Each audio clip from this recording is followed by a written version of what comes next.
നമസ്കാരം. റാഫ്റ്റോ ക്രിക്കറ്റിലേക്ക് എവർക്കും സ്വാഗതം. ഒരു യുണീക്ക് പ്രോബ്ലം ഉരുത്തിരിഞ്ഞു വന്നു.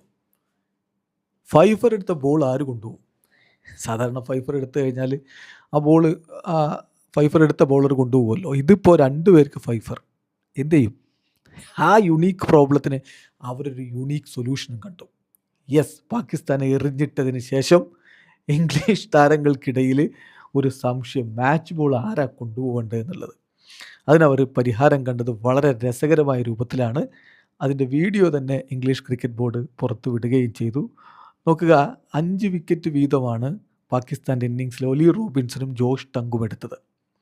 18 ഓവറിൽ 51 റൺസിന് 5 വിക്കറ്റ് ഒലി റോബിൻസൺ എടുത്തപ്പോൾ 9.1 ഓവറുകളിൽ 46 റൺസിന് 5 വിക്കറ്റ് ജോഷ് ടങ്ക് എടുത്തു.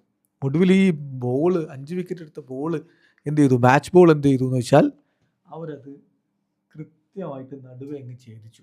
ഒരു കഷ്ണം ഒലി റോബിൻസന്, ഒരു കഷ്ണം ജോഷ് ടങ്കിന്. എങ്ങനെയുണ്ട്? അവർ രസകരമായിട്ട് അതിനെക്കുറിച്ച് സംസാരിക്കുന്നുണ്ട്.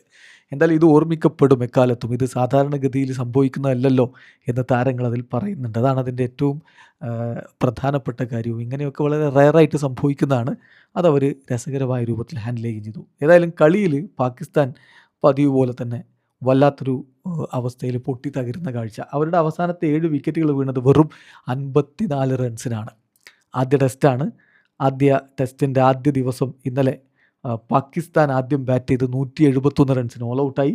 ഇംഗ്ലണ്ട് അവരുടെ മറുപടി ബാറ്റിങ്ങിൽ 2 വിക്കറ്റ് നഷ്ടത്തിൽ 112 റൺസ് അടിച്ചിട്ടുണ്ട്. അതായത് ഓൾറെഡി ഇംഗ്ലണ്ട് നല്ല ശക്തമായ രൂപത്തിലേക്ക് എത്തി. വെറും 59 റൺസ് മാത്രമാണ് അവരിപ്പോൾ പുറകിലുള്ളത്. ഇന്നലെ പാകിസ്ഥാൻ്റെ ഇന്നിങ്സിൽ അസാൻ അവൈസ് ഗോൾഡൻ ഡക്കായിട്ട് മടങ്ങുന്ന കാഴ്ചയാണ് കണ്ടത്.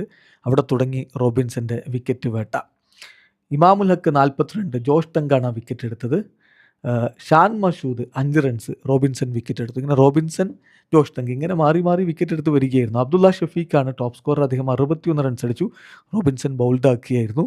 സൗദ് ഷക്കീലിനെ റോബിൻസൺ LBWയിൽ കുരുക്കി 5 റൺസാണ് അദ്ദേഹം എടുത്തത്. സൽമാൻ അലി ആഗയെ ടങ്ക് ബൗൾഡാക്കി 21 റൺസായിരുന്നു. മുഹമ്മദ് റിസ്വാനെ ടങ്ക് LBWയിൽ കുരുക്കി 12 റൺസാണ് എടുത്തത്.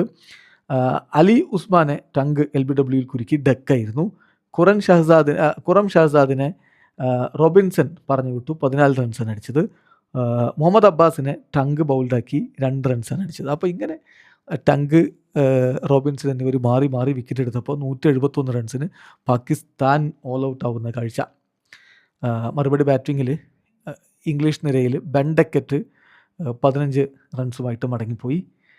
അതുപോലെ തന്നെ എമിലോ ഗേ ഇന്നലെ 33 റൺസ് എടുത്ത് മടങ്ങി. 2 ബാറ്റർമാരാണ് മടങ്ങിപ്പോയത്. ജോർഡൻ കോക്സ് 23 റൺസായിട്ടും ക്യാപ്റ്റൻ ജോ റൂട്ട് 37 റൺസുമായിട്ടും ക്രീസിലുണ്ട്. പാകിസ്ഥാന് വേണ്ടി വിക്കറ്റുകൾ വീഴ്ത്തിയത് മുഹമ്മദ് അബ്ബാസും അതുപോലെ മുഹമ്മദ് അലിയുമായിരുന്നു. വീഡിയോ അവസാനിക്കുന്നു. ക്രിക്കറ്റ് ലോകത്തെ കൂടുതൽ വിശേഷങ്ങളുമായി റഫ്റ്റോ.